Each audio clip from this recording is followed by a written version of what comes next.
This is a tree we've had prepped for a couple of years now. It's a tree we don't hunt very often,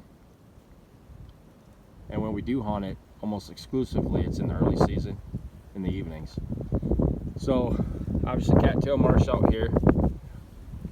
If there's a good deer in this marsh, he's gonna bed right on that finger or on this finger over here. The way we identify if there's a good deer in here from year to year is back behind me on the transition, 150, maybe 200 yards away. We run a camera pretty much all year, and if we get a good deer coming out of this marsh through that transition, we get him on camera once or twice, we know almost, well, not know, but pretty sure he's gonna be in there or in there bedding. So we'll slide in here, and this is pretty much just an early season stand for hunting those beds, because this tree in front of me, this willow, earlier in the year, first part of October, it's got a lot of foliage on it yet, so we can sneak in here nice and slow.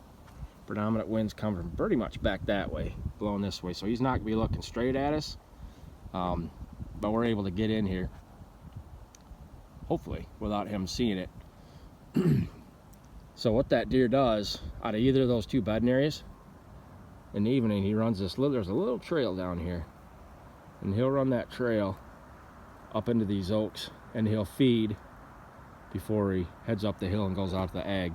So that's our early season strategy for this, and again, we only hunt it if we're able to get a good deer coming out of here. And that's really the virtue in spring scouting and in-season scouting, is to identify for a particular marsh or particular swamp, if there's a good deer in here, where he's going to bed. That makes the game a whole lot easier. Now we run a camera, like I said, we get a good deer coming out of here, a deer that we want to get after early in the year, and this is where we're going to be.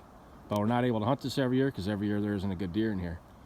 And if there is a good deer in here, and we take one or two hunts out of this tree, and we don't get on them, this is a good late season stand, or a good firearm season stand too, because that transition over there along the edge of the marsh, we can shoot to that with a gun. And if there is a good buck in here, we got to slide in here mighty early to beat him. But generally mid-morning, there's a good deer in here, he's going to run that transition, because the majority of does are coming from late season food sources, crossing the creek, and they'll bed right along this transition. So all he does on that predominant wind coming this way, hops out of his bed, runs that transition. We watch deer do it. It's really cool. They'll run just a loop all around the swamp, come right back through here, and then right back to bed, particularly in a pre-rut. Those deer will just run a loop. So seasonality of your stands, visibility is huge, and then running game cameras to identify, is there a good deer coming out of here, and then having a plan to capitalize on them is key.